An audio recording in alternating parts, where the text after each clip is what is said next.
시청자 여러분 안녕하십니까. 굿모닝 인포맥스 2부 오늘도 힘차게 문을 열어보겠습니다. 월요일 경제업 박식은요. 오늘 조원경 유니스트 교수님 나와주셨습니다. 교수님 어서 오세요. 안녕하세요. 네, 안녕하세요. 교수님, 울산 경제부시장 이제 하시면서 울산에 참 많은 이제 산업들이 있잖아요. 그렇죠. 종합집합체죠, 거의. 그렇죠, 그렇죠. 두루두루 이제 살피셨을 것이고 이제 네. 많은 고민들도 하셨을 것 같아요. 네. 그렇죠. 이제 그 중에서도 이제 오늘 주제로 가져오신 게 이제 조선업. 조선업. 이란 말이죠. 뭐 어떤 이야기 오늘 해주시려고 하셨나요? 저 조선업 참 제가 2020년에 내려갔거든요. 네. 근데 코로나가 터졌잖아요. 그러네요. 그 시점이었군요. 예. 그래서 이제 조선업에 뭐 호황이 곧 올 거다 이런 느낌은 들었는데 네. 잠시 오지 않더라고요. 근데 이제 2021년 저희가 수주를 제일 많이 받았잖아요. 네. 그때부터 이제 조선업에 대한 기대가 컸고 네. 저는 울산 여러 산업 중에서 조선업에 대한 애착이 되게 강해요. 왜냐하면 네. 조선업은 이제 제가 생각하기에 고용 창출력이 제일 크잖아요. 저희가 이제 울산에서 석유화학도 있고 자동차도 있지만 자동차도 크고 네. 근데 조선업에 종사하신 분이 옛날에는 한 20만 명 정도 됐어요. 울산에만요? 울산에만 아니고요. 전체 산업적으로? 네, 왜냐하면 이제 네. 지금 잘 말씀해 주셨는데 조선업이 하면은 이제 조선 기자재도 있잖아요. 네. 그렇죠. 그러니까 기자재 같은 경우에는 부산에 많은 회사가 있어요. 한 네. 70%. 그리고 핵심 기자재, 그리고 이제 경남에 한 20%, 또 울산에 10% 있고, 또 조선업 하면은 철강을 땡겨서 하잖아요. 그렇죠. 그러니까 철강은 포항제철, 그러니까 포항에 있잖아요. 그리고 또 일부가 또 이제 그런 경주에도 있단 말이에요. 그렇죠. 그러니까 조선업이 휘청거리면은 이 지역 경제가 부산, 그렇겠네. 경남, 네. 울산, 불경 네. 지역 경제가 휘청거린단 말이에요. 그래서 이제 20만 명의 인원이 한 9만 명 정도로 줄었어요. 네. 그리고 이제 울산 동구 지역만, 네. 울산 저기 나중에 현대조선 현대중공업 가면은 네. 참 되게 예뻐요. 예뻐요. 진짜 예뻐요. 저 가봤어요. 예. 어마어마하죠. 어마어마하게 멋있고, 네. 예, 한번 꼭 가보셔야 되는데, 네. 그게, 사실 거기 가면은 이제, 독이라는 게 있어요. 네. 독에서, 독그라는 독이죠. 예, 배를 건조하는 예, 거. 예, 예. 이제 한 독에다가 한 4개 정도 그 배를 만들 수도 있고, 또 배 크기에 따라서 2개 정도 만들 수 있고, 작은 배라, 한 중간 정도 크기나 뭐 조금 어느 정도 사이즈 되는 것을 8개 독이 있는데, 32개 이렇게 저걸 네네. 만들 수 있거든요. 저는 이제 그런 광경 보면서, 조선업이 참 멋있다. 그리고 이제 2021년부터 수주 호황을 누렸을 때, 네. 너무 좋고, 처음에 내려갔을 때는 이제 고용위기 지역으로 지정됐단 말이에요. 그렇죠. 울산에서만 이제 3만 명이 아까 말씀드렸을 때 3만 명이 일자리가 잃었어요. 그렇죠. 그러다 보니까 울산의 어떤 인구 감소 같은 것들이 유발되었고 네네. 그런 면에서 저는 이제 조선업에 대한 애착이 많고 제가 이 자리에서 이제 말씀드릴 수 있는 거는 저는 이제 다른 애널리스트와 좀 다르게 네. 아무래도 정책한 사람이니까 그렇죠. 그런 관점에서 얘기를 좀 했으면 좋겠습니다. 그렇군요. 네. 조선업 이거 연구를 좀 해봐야 되는데 오늘 말씀하실 빅 사이클에 대해서 말씀해 주신다 그랬는데 지금 한국의 조선업은 그럼 어떤 사이클로 지금 진입을 하거나 변경되고 있을까요? 조선업이 이제 좋게 말한다면 3, 4년 일감을 다 이미 확보했다는 거죠. 지금 현재. 이미. 네, 이미. 그럼 앞으로 3, 4년 동안은 호황기가 오는 거예요?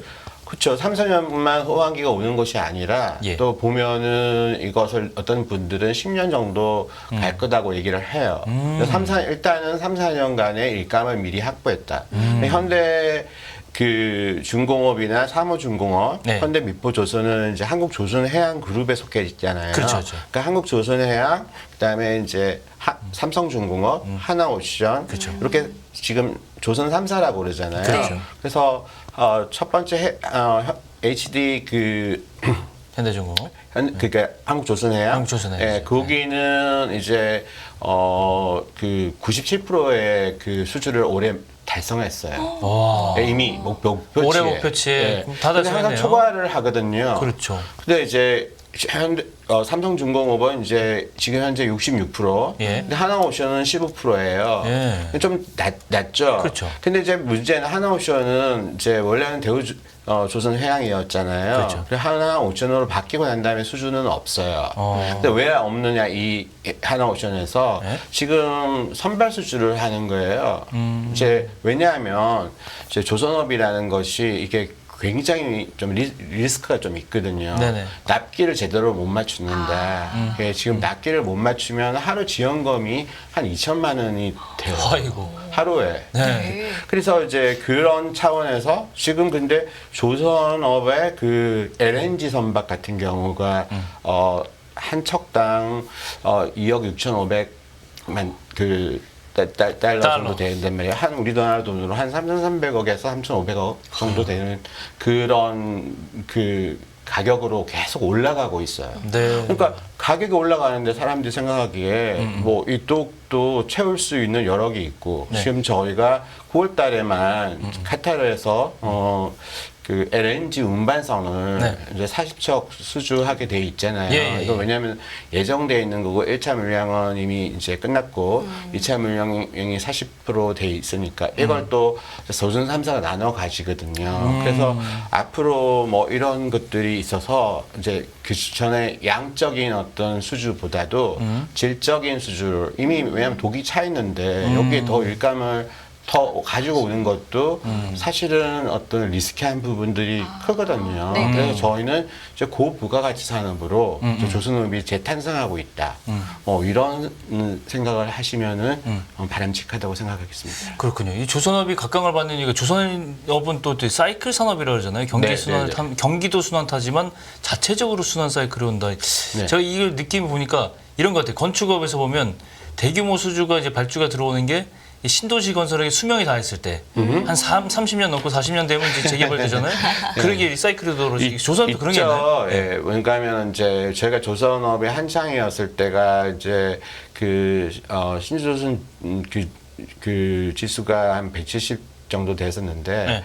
170대였는데 지금 현재가 172, 3 뭐 이렇게 왔다 갔다 하거든요. 그게 어떤 지수인 거죠? 예, 이게 뭔가 하면 조선업의 업황 지수를 업황 지수가. 볼 수 있는 것이. 예, 예. 그래서 이제 지금 아까 말씀드리는 것은 그러니까 저희가 2000년대 초반에 조선 호황이 왔었잖아요. 네. 그래서 예. 2006년, 2008년 뭐 사람에 따라서는 뭐 2007년 이렇게 얘기하는데 그때 호황기에 정말 조선업들 뭐 주가도 엄청나게 올랐잖아요. 맞아요. 예, 네. 그때 그 수주를 했는 것들이 이제 보면은 이제 조선업 선박들 같은 경우에 교체 수요가 있잖아요. 아까 말씀하신 것처럼. 그렇죠. 그게 25년 정도가 수명이란 말이에요. 25년. 네. 2006년. 그래서 우리가 저기 했었을 때 2025년부터 교체 수요가 많이 일어날 거다. 그러네요. 예, 이런 얘기가 있고 지금 조선업의 동력은 두 가지입니다. 이게 하나는 교체 수요고, 네. 그래서 교체 수요가 많이 일어나기는 했어요. 네, 예, 그래서 뭐 50에서 70% 이 정도 얘기도 하기도 하는데 그거 플러스 친환경. 네. 예, 두 가지로 나눠지거든요. 예. 그럼 친환경 하면은 저희가 이제 국가 온실 가스 목표를 생각하잖아요. 네. 그 네. NDC라고죠. 네. 내셔널 국가 감중 목표라고 그러는데 그렇죠. 그 NDC에는 이게 안 들어가지만 NDC를 또 유엔에서 이렇게 정하는 거지 않습니까? 그렇죠. 같이 해서 그런데 이제 조선업은 그 유엔 산하의 IMO라고 국제 회사 기구가 있어요. 아, 네. 예. 그 국제 회사 기구에서 이제 그 온실가스 감축 목표처럼 똑같은 것을 해요. 아. 예, 그래서 뭐 예를 들어서 이제 뭐 2030년까지 뭐 2018년 대비해서 뭐 40% 감축하라 뭐 이런 목표가 있잖아요. 네네. 거기에 똑같이 조선 그 유엔에서 하는 탄소 중립 2050처럼 네. IMO에서도 2050을 하거든요. 같은 개념이네요. 네. 네. 그래서 IMO에서 이걸 하니까 규제가 있으니까 그 규제에 따라서 조선업에서 이제 그 친환경 선박에 대한 어떤 문제가 이슈가 되고 사실 유럽이나 이런 쪽에서는 그런 것들을 굉장히 드라이브를 걸잖아요. 네. 그렇죠. 환경에 대해서. 네. 그러면 네. 화주가 이제 이 친환경 선박으로 교체하겠다. 그래서 최근에 와서 저희가 그런 어떤 그 조선업이 과거와 달리 LNG 선박 이제 LNG 선박 했을 때는 LNG를 운반하는 선박이 있고요. 네. 네. 그다음에 LNG를 연료로 해서 아, 사용하는 네네. LNG 추진선이 있거든요. 그렇죠. 물론 최근에 받는 LNG 선박은 LNG 운반도 추진도 다 같이 하는 선박입니다. 왜냐하면 친환경 선박을 해야 될 거 아니에요. 그렇죠. 그 전에는 이제 뭐 LNG 운반선이라도 친환경 선박이 아닐 수도 있었는데. 그렇죠. 그렇습니다. 그럼 지금 말씀해 주신 게 교체 수요랑 친환경에 대한 어떤 이제 세계적인 어떤 흐름 이 두 가지가 이제 잘 맞물려서 지금 이제 좋은 사이클로 가고 있다라는 말씀이신 그죠. 건데 그렇죠. 이런 이야기도 또 하셨더라고요. 이게 수주 잔고 또 실적 지표 면에서 수익성이 좀 좋다, 수익성을 주목해야 된다. 이건 네. 어떤 이야기일까요? 그 전에 이제 조선업에서는 인건비라든지 네. 이제 그 인건비에 차지한 비중이 뭐 통계적으로 국제적으로 나온 건 없지만 영업 비밀일 수도 있고 예. 뭐 이제 한 38% 정도로 추정하고 있고 그다음에 이제 이게 또 재료비가 있잖아요. 네. 그다음에 이제 나머지 뭐 여러 가지 이제 기타 비용도 있고 뭐 라이선스 비용도 있고 뭐 여러 가지 거기에 대한 비용이 있는데 네. 글쎄 그 수주 잔고는 일덩이 지금 현재는 남아 있는 수주 잔고는 전 세계에서 네. 사실 지금 조선업의 수주의 1위는 중국입니다. 네. 저희가 2021년에는 한국이었는데 네. 작년하고 올해는 중국이에요. 근데 이게 뭔가 하면 중국은 그 저부가치 산업을 주로 수주를 해요. 좀 싼 싼 선박. 거. 예, 그리고 중국이라는 나라가 자체 수요가 많잖아요. 그렇죠. 예, 거기에서 중국에서 뭐 국제 항구가 얼마나 많습니까? 맞아요. 그래서 이제 그 관점에서 있는데 지금 근데 수주 잔고를 보면은 삼성중공업, 그 HD 한국조선해양, 네. 한화오션 이렇게 걸쳐서 있어요. 네, 그리고 이게 과거에 있었던 뭐 작은 뭐 탱크나 별크선 뭐 이런 거하고 다르게 중소형 뭐 컨테이너 이런 거 다르게 이 마진율이 비밀사항이긴 하지만 네. 상당히 높은 거로 이제 알고 있습니다. 아니, 교수님 말씀하신 게 뭐 30% 넘는 그런 정도의 그 마진율이 나온다 이 말입니까? 아니요, 38%는 그건 아까 아니고요? 인건비를 말한 아, 거고요. 인건비, 그냥 그죠. 예. 그 철강이나 이런 어떤 재료비도 많잖아요. 그렇죠. 그래서 있을 때 뭐 제가 뭐 그걸 어떻게 알겠냐면은 뭐 10% 이상은 되겠죠. 예. 그러면 우리나라 제조업 평균 봤을 때는 10% 이상이면 대단한 겁니다.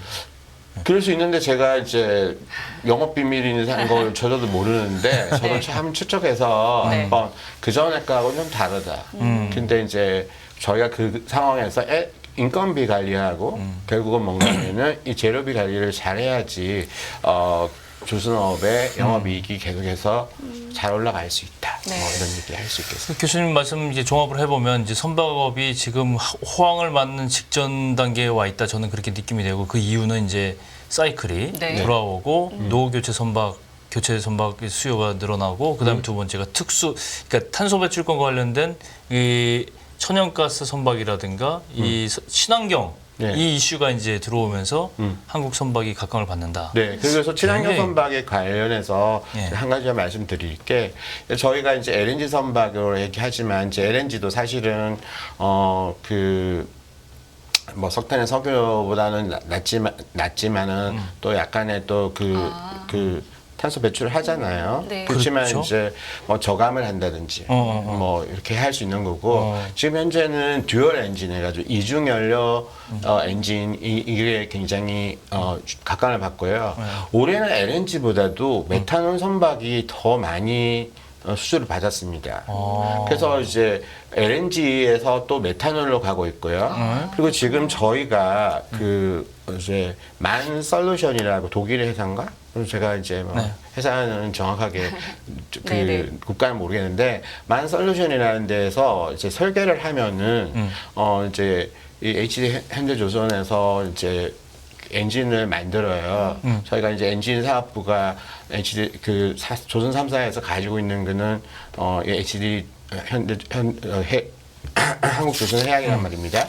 근데 여기서 이제 설계를 하는데 이 이중 엔진이 그러니까 메탄올도 있고 그러니까 암모니아도 있을 수도 있고요. 네. 나중에 가면 수소 선박도 있고 있어요. 근데 이제 암모니아 선박 같은 경우는 내년에 이제 엔진을 만드는 거로. 그러니까 만에다가는 라이선스 비용을 주고 네. 뭐 왜냐하면 이게 애플이 이렇게 대충 이렇게 설계를 하면은 폭스콘에서 예. 생산하잖아요. 그처럼 이제 만에서 그렇죠. 그걸 하면은 저희가 이제 만드는 식으로 만들어줘. 돼 있거든요. 그래서 엔진 사업부가 굉장히 이제 엔진 업종이 이게 또 상당히 유망하고 그런 부분들 있고 또 삼성중공업 같은 경우에는 해양 플랜트 같은 경우 예, 이런 식으로 해서 네. 조선 뭐 업이 굉장히 어떤 조금 호황을 누리는 거 굉장히 좋고요. 맞습니다. 좋다고. 예, 네. 좋다고 말씀하시는데 이게 지금 저 약간 변혁의 시기인 게 자동차도 보세요. 자동차도 이제 전기 자동차로 넘어가는 그렇죠. 탄소 배출 부분에서 그래서 이 조선도 마치 이 친환경으로 넘어가는 그렇죠. 이제 같은 것 같아요. 되게 재밌는 원리가. 이제 말씀하시는데 자율운행 선박, 네. 그다음 친환경 선박. 그렇죠. 조선업 하면은 굉장히 고리타분해 뭐 이렇게 생각하시는 분도 있고 네. 뭐 주식 같은 경우에는 막 많이 물려 있는 사람들이 많단 말이에요. 그렇죠. 그럼 그 주식 사기 싫어 이런 분들이 되게 많아요. 근데 이제 조선업 같은 경우에는 느리지만 간다. 저는 그렇게 보거든요. 그중에서 이제 근데 이제 저희가 해결해야 될 과제들이 좀 있어요. 예, 예. 왜냐하면 아까 말한 것처럼 납기에 맞춰서 일을 하려면은 네. 사람이 필요하잖아요. 그쵸. 역시 그래서 사람이 그럼요. 너무 부족한 거예요. 그리고 이제 3D 업종이니까 그 돈의 그 임금에 비해서 너무 그래요. 적게 준다. 그래서 그런 어떤 인력 문제. 그 다음에 이제 아까 말한 그 후판 관리라든지 그 가격이라든지 이런 네. 것들을 영향을 받는 거. 그다음에 저희가 이제 조선업도 생태계 경제 속에 속해야 되기 때문에 네. 그 중에서 협력업체들하고의 어떤 마진 싸움 뭐 이런 것들은 이제 없어져야 되는 부분이 있고요. 그렇죠. 마지막 한 가지 말씀드리면은 여기도 이제 아까 자율운행 선박 이런 것처럼 디지털 전환이 되잖아요. 그렇죠. 저는 울산시에서 이제 근무하면서 제일 좋았던 것이 이런 어떤 디지털 전환하는 것들을 해주는 거거든요. 뭐 용접이라든지 이런 옛날에 장인들이 있잖아요. 네. 근데 여기는 사실은 평균 연령이 50대란 말입니다. 아이고. 그럼 50살 정도 되는 이 평균 연령에서 젊은이들이 일을 안 하면은 이 배를 만드는 것은 옛날에 장인들이 만드는 건데 이 장인들이 다 없어지잖아요. 네. 그러면 이제 이 장인이 하는 그것을 모사해서 그런 것들을 디지털적으로 로봇 산업이라든지 이런 것들하고 접목이 돼야 돼요. 예, 그래서 그런 부분들에 대한 어떤 국가가 많은 지원을 해줘야지 된다고 생각합니다. 맞습니다. 조선업 오늘 조선업은 여기까지 할까요? 그럴까요? 다음 주제 초전도체 논란에 대해서 야 이거 참 굉장히 한때 이게 투자자들은 물론이고 국민들의 가슴을 벅차게 했는데 이게 네. 전 이게 거짓이 아니고 진행 네. 과정이라고 저는 생각을 하는데 예. 상온 초전도 물질을 개발했다. 이 소식이 나오면서 이 사람들이 다 대부분 의아해서 이게 뭐지? 그랬는데 개념을 좀 일단 설명을 해주셔야 될 것 같아요. 저희가 이제 물질을 크게 나눠보면 도체와 부도체는 이제 전류 같은 전류 흐르는 경우는 것과 흐르지 않는 전도체. 것과. 네. 그죠? 그러니까 전도체는 전류가 흐르잖아요. 네. 근데 이제 뭐 예를 들어서 여기 컴퓨터나 이거는 네. 전도체겠죠? 네, 그렇죠. 네. 그다음에 나무나 뭐 이런 책상 같은 경우는 부도체일 거고. 네. 그럼 그 사이에 이제 반도체는 이제 도체도 되기도 하고 부도체도 되기도 하고 뭐 센서에 따라 가지고 어떤 정보를 전달하고 뭐 그런 역할을 하는데 초전도체라 했을 땐 초라는 개념은 도체에서 초가 들어갔잖아요. 네. 근데 도체는 전력 손실이 있어요. 왜냐하면 저항이 있기 저항이 때문에. 있으니까. 예. 근데 이제 저항이 제로인 거면서 반자성을 띄어요. 잔자성을 띈다는 말은 자기장이나 뭐 이런 것들이 생기면은 밀어내는 네네. 우리가 보통 N극과 S극이 있잖아요. 그러면 붙은데 N극과 N극까지는 이게 밀어내잖아요. 그래서 공중부양 뭐 이런 거 관련되는 것들이 보통 그 뭐 초전도체에 관련되는 것들 자기 부상 열차 이런 거 얘기하잖아요. 그러니까요. 그냥 떠가지고 하는 거. 네. 그건 왜냐하면 이거 밀어내는 성격이 있어야 되거든요. 근데 이게 보통 저희가 이제 어떤 금속이라는 거 이제 이게 1911년에 그 오누스라는 네덜란드 사람이 노벨 물리학상을 받은 사람인데 네. 이 사람이 이 수온을 가지고 이걸 발견했어요. 근데 처음에 이제 저희가 개념을 아까 도체라고 시작했잖아요. 네. 그다음에 이제 전도체라는 개념을 했잖아요. 네. 근데 이제 극존에서 이게 초전도체가 발견이 되는 거예요. 무슨 말인가 하면 극존이라고 했었을 때 우리 아까 LNG도 이게 마이너스 한 뭐 160도 그렇죠, 대에서 그렇죠. 이제 네, 액화를 해야 시키고. 되거든요. 그럼 기하가 되거든요. 네. 그래서 그 기술이 굉장히 중요하거든요. 근데 이건 또 절대온도 가까운 절대온도가 저희 273도 그렇잖아요. 근데 네. 이게 260도 대에서 이게 보니까 이 저항이 없네. 저항이 없다는 말은 무슨 말인가 하면 저희가 뭐 공을 한 100개를 던지면은 100개가 다 들어가는 것처럼 전력이 흐르면은 그 손실이 없이 갈 수 있단 말이에요. 네네. 그러니까 그게 되게 중요하잖아요. 그쵸, 근데 진짜 문제는 경제성이 없다는 거죠. 왜냐하면 마이너스 273도, 마이너스 260도, 뭐 260대까지를 이걸 낮춰야 되는데 그러면 너무너무 비용이 든단 말이에요. 그쵸. 저희가 사실은 인풋을 1로 했는데, 6으로 했는데 아웃풋이 1이 되면 안 되잖아요. 네. 그렇죠. 그럼 이것도 할 때 고온 고압을 해야 된단 말이에요. 근데 고온 고압 초전도체를 가지고 그 전에 극저온 초전도체라고 얘기했어요. 네. 근데 이게 나중에 가서는 극저온 네. 초전도체에서 고온 초전도체가 됐는데 네. 이 고온이란 말이 막 뜨겁다 한 20도 30도 이게 아니고 네. 극저온보다 높은 온도를 말하는 거예요. 그러다 보니까 이제 이게 248도에서부터 178도까지 조금씩 올라갔어요. 이 마이너스. 마이너스. 죄송합니다. 네, 마이너스 248도에서 네. 마이너스 178도까지 네. 이런 다양한 사람들이 만들었어요. 네. 이걸 하는데 이것도 사실은 뭔가 하면은 고온이지만은 그까지 하기까지가 이제 이게 뭔가 하면은 네, 경제성이 되게 자꾸 확보되는 거죠. 점점 확보돼야 되는 나아지는 거예요. 거죠. 왜냐면 아까 LNG 같은 경우에 저희가 선박 같은 거에 LNG 하려면은 저희가 화물창 같은 거 만들어야 되는데 이 화물창을 기술을 프랑스가 가지고 있어요. 저희도 지금 최근에 만들었는데, 근데 그런 기술을 가지고 배 한 척당 저희가 100억을 주거든요. 로얄티가. 너무 화나죠, 솔직히. 근데 이제 이런 기술 같은 것들이 되게 중요하거든요. 그렇네요. 근데 이제 이게 지금 요번에는 상온이 심지어 뭐냐? 그러면은 상온이 이제 0도에서부터 127도까지, 127도가 저희가 이제 임계 온도라고 얘기를 하거든요. 그러면 물성이 바뀌어요. 네네. 120도. 0도에서 127도까지의 온도에서 이 성질이 나오는 이 성질이 나오는 거예요. 이게 뭔가 하면은 우리가 어떤 그 금속이 있는데 이 금속 배합을 할 수도 있는 거고 뭐 그렇게 했었을 때 이 성질을 나오는 소재를 이게 만들었다는 거죠. 그러면은 이제 저항이 없으니까 경제성이 그래요. 확보되잖아요. 네. 맞아요. 그럼 경제성이 확보되니까 이게 되게 엄청난 거다. 그리고 고온 고압이 아니고 이제 두 가지 얘기를 해요. 고온 고압. 사람들이 고온만 얘기하는데 고온 고압인데 이제 이게 고압이 아니더라도 네. 그리고 온도가 통상적으로 전 지구에서 127도 넘는 온도는 없잖아요. 그쵸. 그냥 사람 살아가는데 거기에서 그러면은 이게 발명되었다. 그러면 이건 획기적으로 산업혁명과 같은 거예요. 왜냐하면 전력 손실이 없잖아요. 네. 그럼 전력 손실이 없다는 얘기는 이게 모든 물품들을 이게 우리가 이제 마찰이 일어나서 전력 손실이 일어나는 거거든요. 그 네네. 마찰이 일어나면 열이 나요. 네. 그러면 핸드폰 많이 쓰면 열 나잖아요. 네네. 그러면 그걸 마찬가지로 이게 폭발 위험도 없어질 수도 있고요. 그렇겠네요. 그리고요, 뭐, 컴퓨터나 이런 것도 사이즈가 다 작아지고, 뭐, 가전기기 같은 경우는 다 작아지고, 또 뭐, 예를 들어서 송전선 같은 경우를 한다면은 구리 같은 것들 가지고 하는데, 거기에서 뭐, 몇백 배 될 수 있는 전력을 보낼 수 있는 거고, 가는 걸 가지고 하고, 그러니까, 저항이 모든 없으니까. 것이 작아지고, 예를 들어서 차기 부상 열차라든지 뭐 KTX라든지 아니면 아까 말하는 선박이라든지 이런 거 할 때는 뭐 엔진이 엄청난 게 큰 거야 되잖아요. 근데 그것들을 조그마한 엔진이나 이런 걸 가지고 몰고 갈 수 그럴 수 있으니까 있군요. 이거는 뭔가 하면은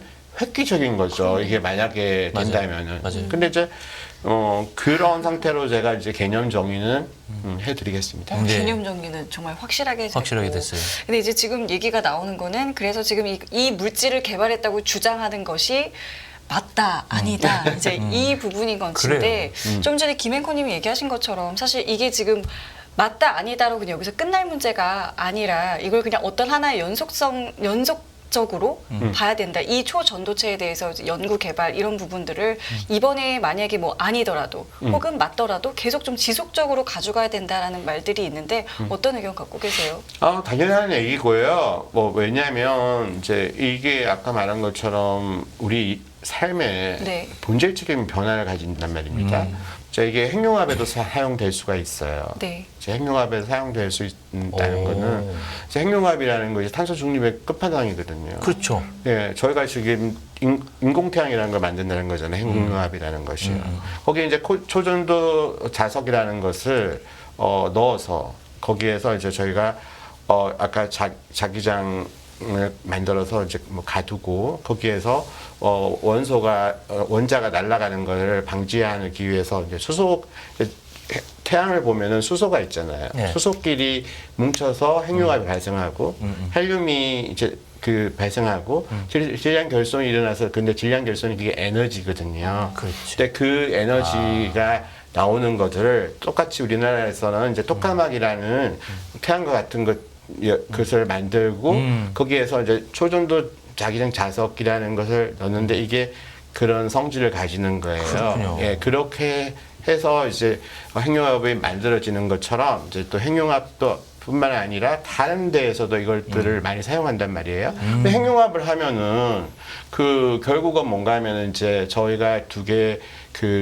수소 이제 삼중주소하고 수소가 이제 합쳐져 가지고 중성자라는 이제 에너지를 만듭니다. 그까지는 이렇게 하시는 이 에너지가 결국은 이제 물을 뜨겁게 해가지고 증기를 만들어서 돌리면은 터빈 돌리는 거죠. 터빈을 돌려가지고 이제 저희가 쓸 수 있는 거예요. 근데 이건 생각해 보세요.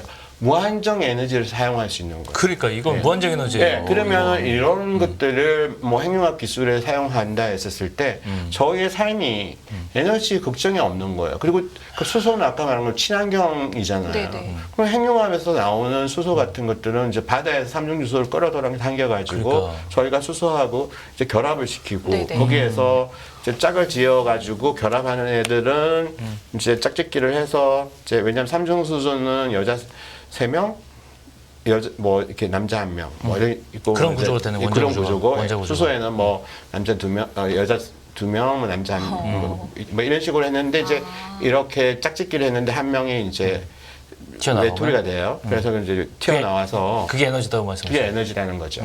근데 이것처럼 또 되고, 근데 이제 저희가 이제 이 논란이 되는 부분은 이게 아카이브라는 그 데는 이제 피어 리뷰를 안 하고 논문을 실릴 수 네네네. 있는데, 네. 근데 여기 했다 보니까 피어 리뷰를 다 받았다면 상관이 없는데 이걸 하지 않은 상태에서 지금 L이라는 성씨를 가진 분하고 K라는 성씨를 가진 분하고가 이제 이게 99년에 만들어지었던 거예요. 그럼 레시피를 어떤 식으로 만들었냐? 뭐 예를 들어서 끓는 물에다가 구리도 넣고 납도 넣고 뭐 항상 이런 걸 넣어서 맛있게 끓였단 말이에요. 저희가 라볶이를 하잖아요. 그러면 라볶이를 할 때 배합하는 게 있잖아요. 뭔가 하면은 나는 이제 뭐 라면 스프를 반만 넣겠다. 맞아요. 근데 여기 나는 그렇죠. 뭐 간장 레시피가 다르죠, 다. 예, 간장 하나 넣겠다. 여기 한 스푼. 그다음에 또 뭐 설탕 한 스푼 넣겠다. 맞아요. 그래서 레시피가 다르단 말이에요. 그러면 뭐 저 시료가 뭐 있을 거고요. 네. 그다음에 이제 레시피가 있을 건데 이걸 가지고 많은 사람들이 지금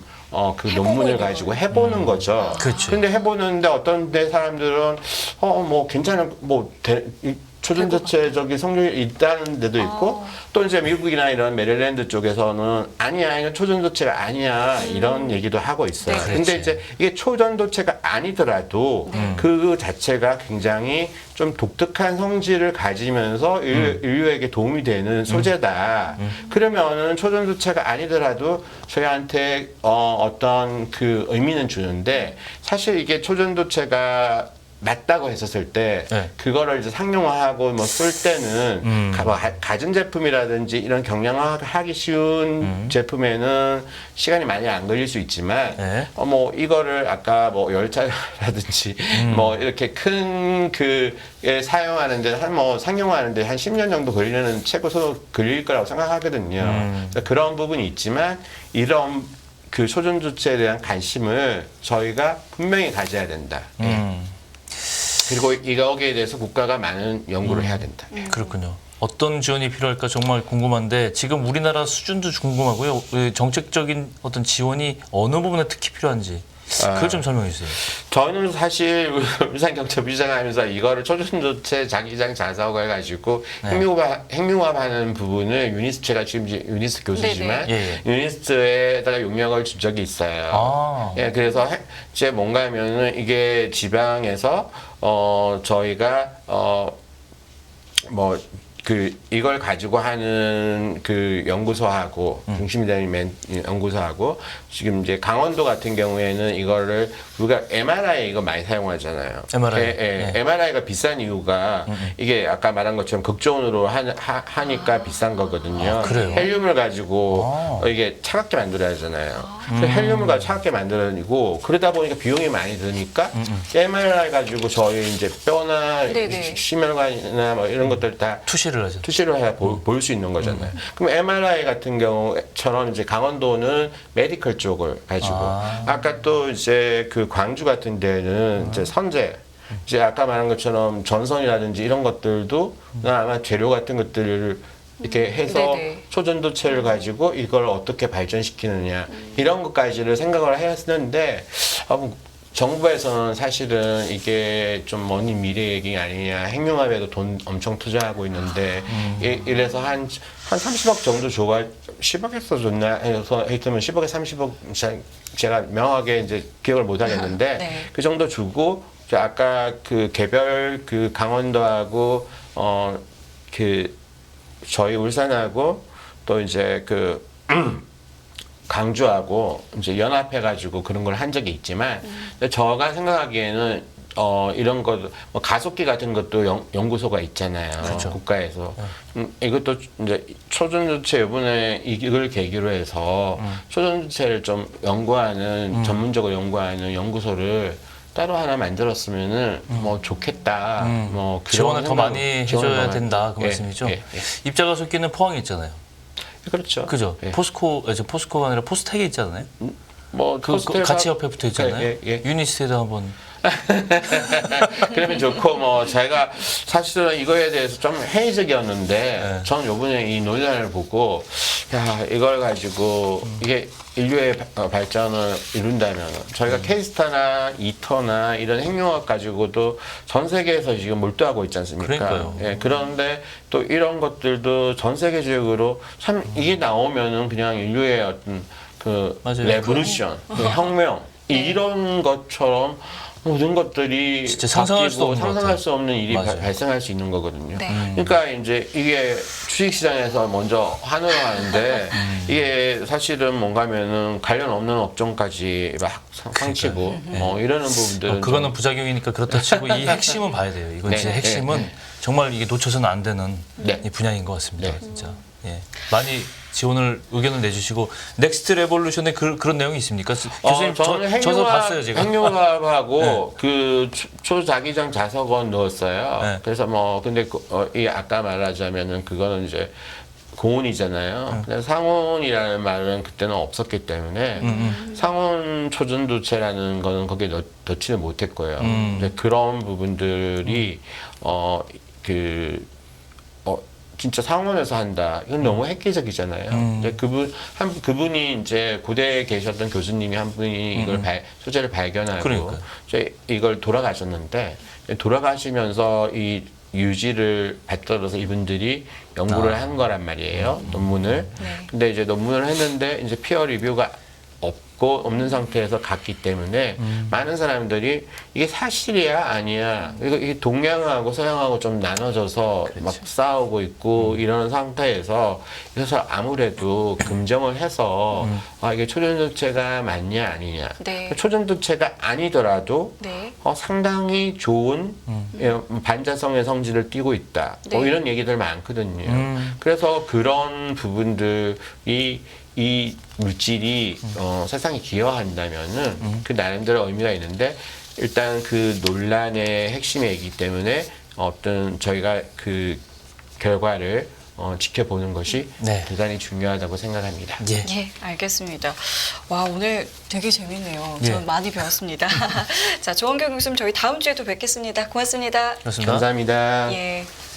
예, 깊이가 다른 경제 뉴스 연합뉴스 경제TV 경제 언박싱 오늘 여기서 마무리하겠습니다. 네, 시청해주신 여러분 감사드리고요. 저희는 내일 이 시간에 다시 찾아뵙겠습니다. 지금까지 김경훈 성림이었습니다. 고맙습니다. 고맙습니다. 끝없는 위기 속 기회는 언제나 숨어 있습니다. 성공한 투자 고수들과 나눈 투자의 철학. 다가올 기회를 잡아내는 부의 만찬으로 여러분을 초대합니다. 푸짐하게 한 상 차려놓았습니다.